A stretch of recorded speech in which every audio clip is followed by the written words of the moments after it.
Okay, so thanks for joining us. In this video, I want to primarily talk about uh, what agreement looks like in indirect statement with a few different examples. So the primary objective of this video then is to talk about and to see a couple examples of indirect statement and how the various forms of the infinitives interact with their accusative subjects. Just to get a bit of intuition about how these things work. So we'll just take a look at a few of these. So um, if you haven't already, maybe pause the video and just attempt to work out the definitions and the translations for each of these different sentences right here. These are essentially two different versions of the same sentences. But just take a second just to look at it yourself.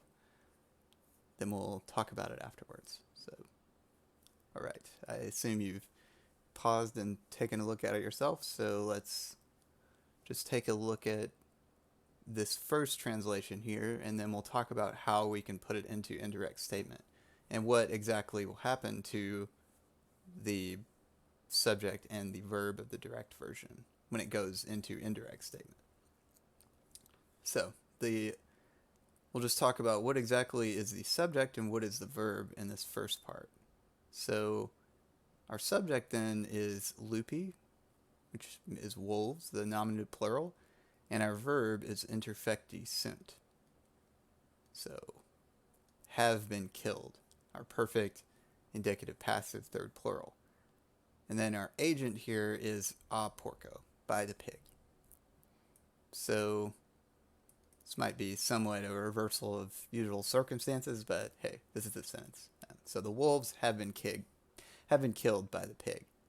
But when we want to put this into indirect statement, we'll have to change a couple things around just to see how exactly that'll happen. So I just gave a farmer is saying something. So a farmer says that. So notice that in English, we insert the relative adjective that in between these types of phrases, but Latin has no need to do this. It just transitions over into the accusative infinitive construction, which happens here. So the farmer says that the wolves, so we have accusative plural, which is matching with our normal nominative plural here. And then notice our verb here, which was originally this nominative plural perfect active indicative. It becomes the perfect infinitive, perfect passive infinitive. So I know that it's passive because it's the form esse right there. If it were active, it would be interfecisse with the perfect active infinitive, but this esse gives it away. And then note also that our interfectos, so what was originally the nominative plural modifying our nominative subject, is now also accusative, modifying our accusative subject. So this is a very important pattern that you should take a look at if it's for a bit longer, if it's confusing to you now. But this idea of the passive infinitive modifying and staying in the accusative with the subject is very important. So just to translate this, the farmer says that the wolves have been killed by the pig. So this is the basic indirect way of reporting this information. So let's look at this next example then. So it's quite similar as the first one, just I changed the verb here. So we have the subject is still the wolves, but we also have this interfici indi. So hopefully this idea is familiar to you still from chapter 20, but this is a gerundive phrase right here. The wolves are to be killed by the pig. And then we have our dative agent here. So recall that rule from last chapter that if you ever have a gerundive phrase, your agent is often expressed in the dative instead of the ablative, like we saw here. So this could be also called the gerundive of obligation. So this was from the previous chapter as well. It essentially, a gerundive may be used in this way to emphasize that something must be done or ought to be done. And that's often a good way to translate it. The wolves ought to be killed by the pig. So now let's turn this into our indirect statement. We'll keep it the same as before, agricola dicit. And we'll also say, so the farmer says that the wolves, but let's take a look just for a second at our new gerundive form here. So when we change it over to an accusative subject, we also have to have our gerundive matching with that accusative subject. That lets us know, it points us exactly to what our subject is. So it stays a subject even though it's accusative. So interfici indos, then, instead of interfici nd. And this form then would be the gerundive infinitive. Or we can call this the passive periphrastic. That's another way to refer to this form. But it's essentially the same construction as this.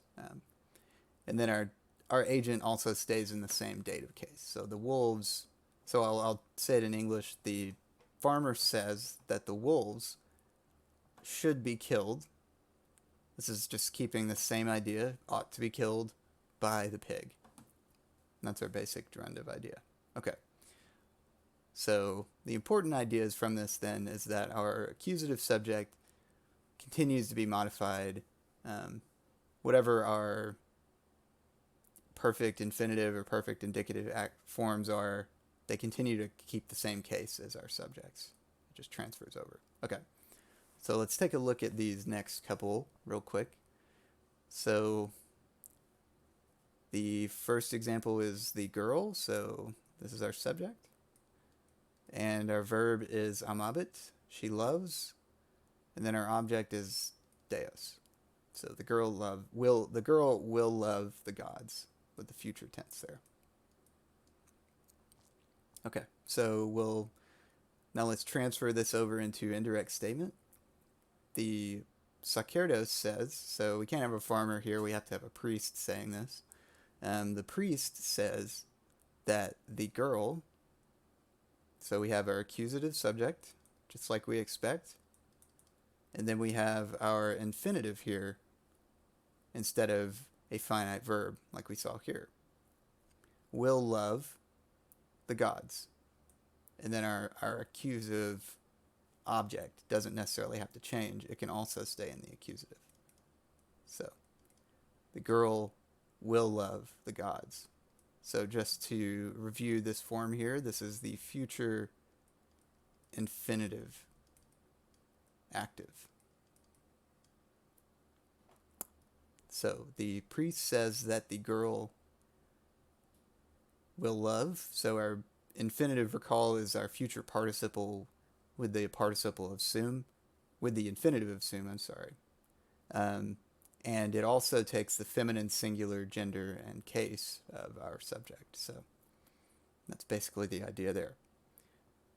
Now let's take a look at this last example just to go over one more change. So I've just switched it around a little bit. Our subject now is the gods. So dei, they will love the girl. So I've just switched around the subject and object here.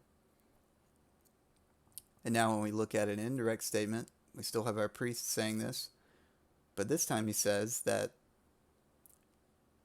the priest says that the gods will love the girl. So notice here that it can particularly be ambiguous sometimes what our subject what our accusative subject can be in these particular situations, especially if our object is also in the accusative.